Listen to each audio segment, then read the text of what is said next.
তাওহিদ হৃদয় এবারের বিপিএলে সর্বোচ্চ রান সংগ্রাহক এবং এবারের বিপিএলে একজন সেঞ্চুরির মালিক। তবে প্রথম সেঞ্চুরি মাকে উৎসাহ করেছিলেন তাওহিদ হৃদয়। তবে দ্বিতীয় দিন যদি সেঞ্চুরি করতে পারতেন তাহলে সেই সেঞ্চুরি কাকে উপহার দিতেন সেটি জানিয়েছেন তাওহিদ হৃদয়। এদিন বিপিএলের আসরের প্রথম সেঞ্চুরি করলেন তাওহিদ, যা তার নিজের বিপিএল ও টি-টোয়েন্টি ক্যারিয়ারে প্রথম শতক। সংক্ষিপ্ত সংস্করণে এই বিশেষ ইনিংসটি তার মাকে উৎসর্গ করে যুব বিশ্বকাপজয়ী এই ক্রিকেটার। গতকাল দুর্দান্ত ঢাকার বিপক্ষে ৫৭ বলে ১০৮ রান করেছে হৃদয়। তার এমন ইনিংসে ভর করেই জয়ের দেখা পেয়েছে কুমিল্লা ভিক্টোরিয়ান্স।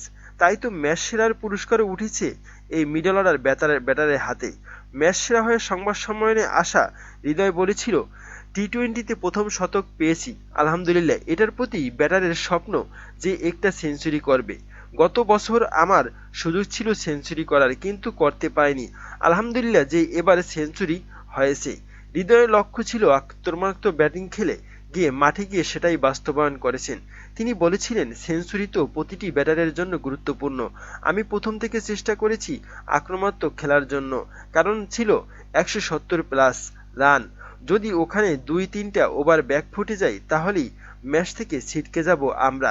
তবে সেই সেঞ্চুরিটি তার মায়ের জন্য উৎসর্গ করেছেন। কিন্তু আবারও তিনি ৯১ রান করেছেন আজকের ম্যাচে খুলনা টাইগার্সের বিপক্ষে। আর এদিনও তাকে প্রশ্ন করা হয়, আজকে যদি আপনি সেঞ্চুরি করতে পারতেন তাহলে এই সেঞ্চুরি কার নামে উৎসর্গ করতেন।